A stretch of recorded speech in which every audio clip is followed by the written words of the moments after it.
Grungy, realistic ones make up the bulk of sci-fi costume design, but a few films have taken us to the very outer limits of fashion. Meet the most beautiful creature of the future. In the playful optimism of the 1960s, director Roger Vadim cooked up a space adventure that made traditional Futurama seem old hat. Barbarella, starring Jane Fonda as a sexy mod space traveler, was considered something of a high-camp spoof back then. It's a costume classic today. The most fun sci-fi wardrobe film of all times, of course, is Barbarella, which was an excuse for Jane Fonda to change her clothes.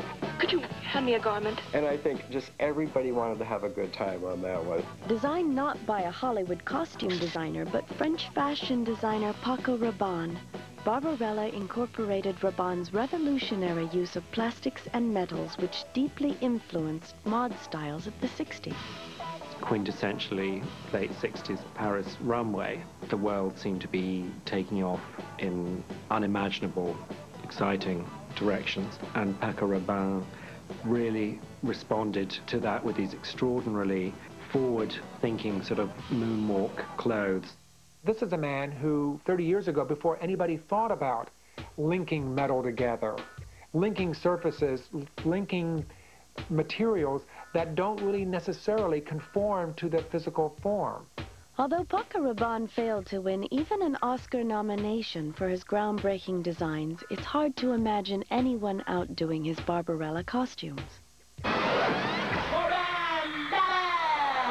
But in 1997, another Paris designer, Jean-Paul Gaultier, rose to the challenge with his over-the-top confections for Luc Besson's sci-fi epic, The Fifth Element. I have to be honest, two of our greatest sci-fi films, as far as clothing goes, were done by fashion designers, and they both did a great job. The Fifth Element was fabulous. It was, you couldn't wait to get to the next set and look at the next outfit. You know, Jean-Paul Gaultier in The Fifth Element took many of his ideas from the runway. That strapped dress that the girl wears, that strapped outfit, had been on his ramp several seasons before.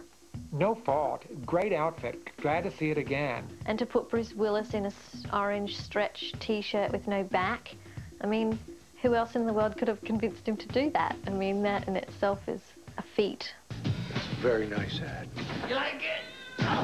The wild fashions of The Fifth Element have little in common with the streamlined Futurama of Star Trek or the scavenged grunge of Mad Max.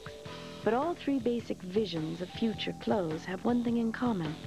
In an industry where costumes are increasingly bought off the rack or rented from wardrobe suppliers, sci-fi designers almost always create their clothes the old-fashioned Hollywood way, from scratch. This one I have to be scaling. I have to come up with the idea, I have to draw it, I have to rework it, and now I have to go out and find out how to make it, what to make it out of. Leather over neoprene, that's a good idea. Where to go, and that is a challenge. The challenge often begins with the materials themselves, as Escape from LA designer Robin Bush discovered. The costume that Kurt wore as Snake was supposed to be stealth fabric. There's a number of excellent fabric sources that manufacture fabrics that you don't see every day. But when you can't find a specific thing, like, please could you give me, 55 yards of stealth fabric, then you have to get creative. Sometimes designers hit bizarre snags. For her latest film, Mission to Mars, designer Sonia Hayes envisioned spacesuits with giant Ziploc closures. But she ran into trouble with the Ziploc company.